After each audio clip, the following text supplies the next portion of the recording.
Okay, we've done the problem of $1,000 at 10% annual interest, and we've seen that that grows in a way that can be modeled by the exponential graph. Okay, now we're going to do something, approach something very fundamental about exponential graphs, and we're going to do that by my being very generous. Instead of 10% interest, I'm going to give you 100% interest. Now, no money is involved, so don't get too excited, but let's say that you have $1,000 at 100% annual interest. Then, following simple interest for a year, how much money you're going to have at the end of the year. If you don't know, you should figure that out. Well, after 1 year, clearly you're going to have $2,000 because 100% of $1,000 is $1,000. You're going to get to add that to your original principal, which is $1,000, so you're going to get $2,000. Now, somebody in class already asked, are we compounding this? Well, we weren't at this point when the question was asked, but that's exactly where we're headed. So now we're going to compound twice. What does it mean to compound $100 twice at 100% annual interest? It doesn't mean that we get 100% and then we get 100%. No. What it means is we cut the year in half, and we cut the interest in half. So at half a year, we get half of our 100%, or 50%. So we get 15%, 50% after half a year, and then we get another 50% after half a year. Of course, the question you immediately probably ask is, well, what difference does that make? Well, the difference is that this 50% is taken of in relation to the principal you have after you've taken the 50% at the half-year mark. So at the half-year mark, you're going to get to add 50%, and you're going to have $1,500, and then you're going to get to add 50% of the $1,500 to your principal. So you get 50% after half a year, then 50% on that principal at the end of the year. Okay? So, what? After 6 months, how much do you have? Well, you have $1,000 plus 50% of $1,000. That's $500. So 1,000 and 500 is $1,500. At the end of the year, then, you end up with $1,500 plus half or 50% of $1,500. That's $2,250. You've gained $250 by compounding twice in the year. Now, assuming you don't get to decide how many times your money is compounded. Your bank gives you the offer how many times the money is compounded. Okay, well, let's go on to figure and see if you can figure this out before you look at anything on the board. How much money you're going to have at the end of the year if we allow you to compound 4 times a year instead of twice a year. Okay? So think that through before you look. But I assume you thought it through now. So compounding 4 times a year, what's that mean? Well, if compounding compounding 100% twice a year means that we get to add 50% at the half year and 50% at the end of the year and 50% to what we had there, then compounding 4 times a year means that we're going to have to cut the 100% down to 25%, 1/4 of 100%, but we're going to get to compound that 4 times a year. So, what do we have? Well, let's start developing a little notation. You can easily calculate that, but in order to see where all this is heading, we need to get a good, concise notation. So, I'm going to digress here and say that if you add 25%, you're going to get $1,000 plus 25% of $1,000, right? Okay, well, similar to the question I asked the previous day, what can you factor out of this expression? $1,000 plus 0.25 times $1,000. You should stop and think about that. There's something that can be factored out. There is a common factor between here and here. Well, that common factor is $1,000. If you factor $1,000 out of this expression, what expression do you get? You ought to think about it.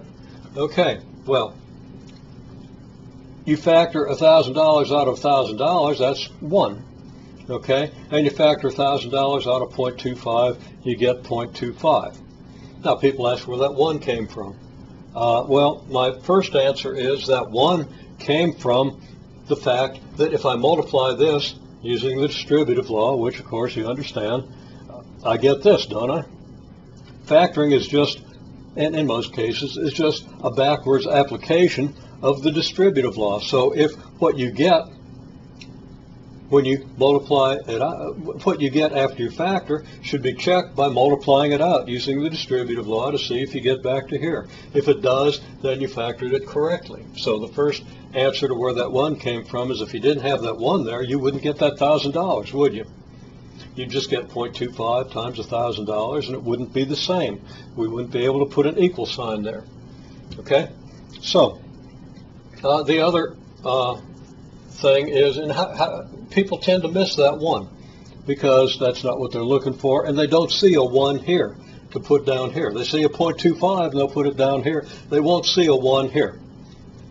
Well, it goes back to my idea that if you don't understand that factoring is the backward application of the distributive law, then you're missing something really fundamental. And if you haven't checked your factoring by using the distributive law and understanding that you were using the distributive law, then you've missed something really important, and you've missed a level of rigor in your mathematical understanding. Okay, well, anyhow, end of that soapbox, but I'll get back on it soon. You can kind of rely on that. Okay.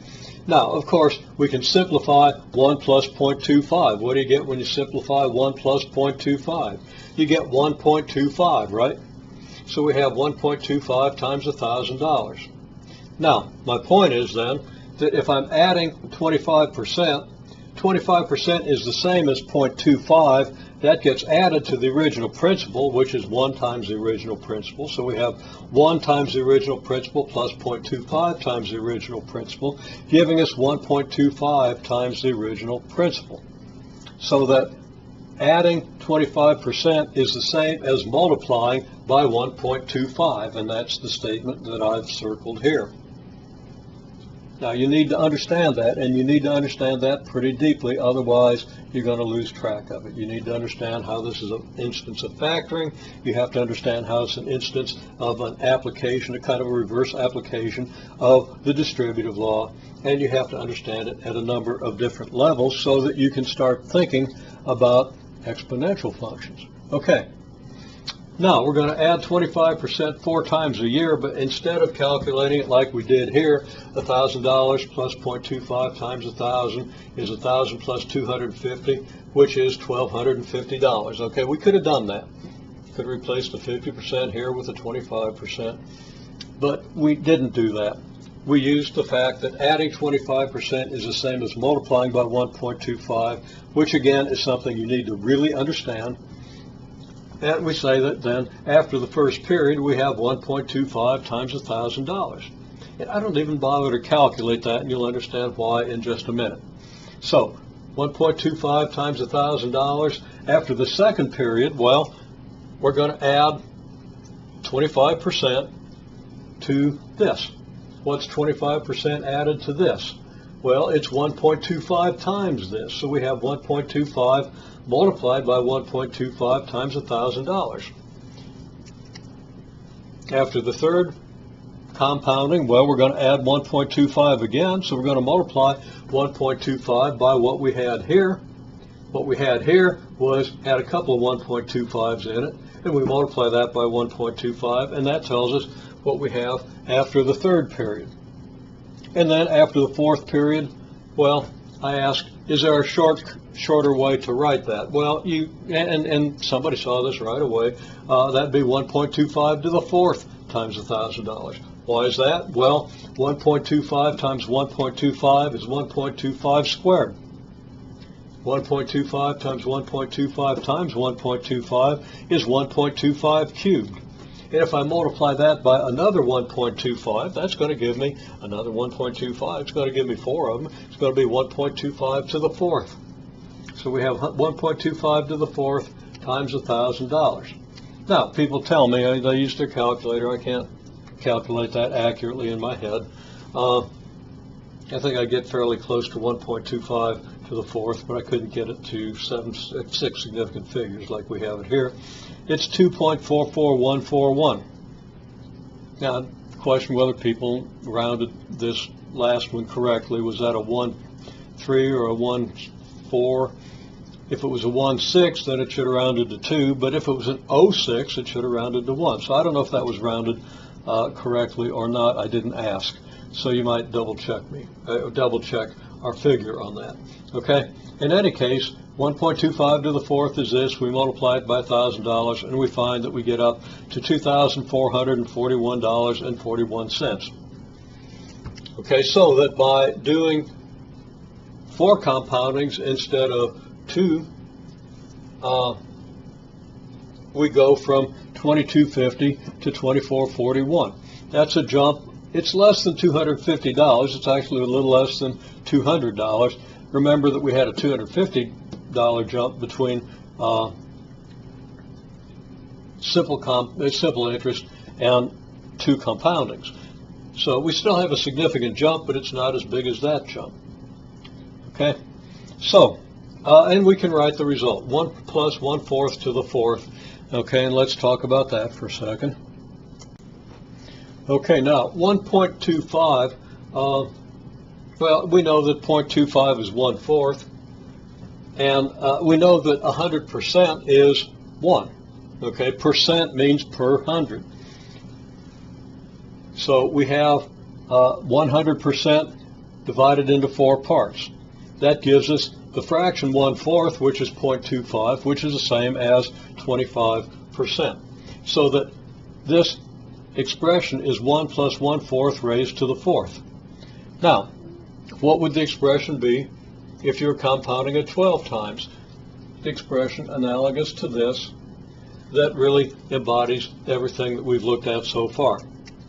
Well, I hope you pause before you look, but you see it. It's going to be 1 plus 1/12 raised to the 12th. We do 1 plus 1/12 raised to the 12th times $1,000. Now, it's easy to do that with your calculator, and it's perfectly legitimate to do that with your calculator. I don't expect you to raise things to the 12th power in your head. I shouldn't even bother thinking about it. That one's that's one that just goes to your calculator. Well, we multiply that by $1,000, we get $2,613.04. So going from 4 compoundings to 12, we go up by another $170. Okay? So we're still getting pretty good return. Now, we went to higher numbers, and what I told people was, go ahead and compound it as many times as you wish. You pick how many times you want to compound it. And if you pick too many, your calculator is going to fail to do it correctly. But you have to get into pretty big numbers before that happens. Okay, well, somebody chose to do it 365 times, and they got a factor of 2.7145. That's 1 plus 1 over 365 raised to 365. So that's going to give us $2,714.50. Well, that's about $100 more than we get if we compound it 12 times. So we're still getting pretty good return for our money. But if we go to 730 compoundings, or 1,825 compoundings, or 8,760 compoundings, and people got these by various methods, we don't get very big jumps anymore. So that's something that we need to understand. And it's something, if you didn't do it, put in your own numbers here and see what you get and verify. You don't necessarily need to verify these calculations. I'm pretty sure they're correct. But make your own and see if your results are consistent with what we get here.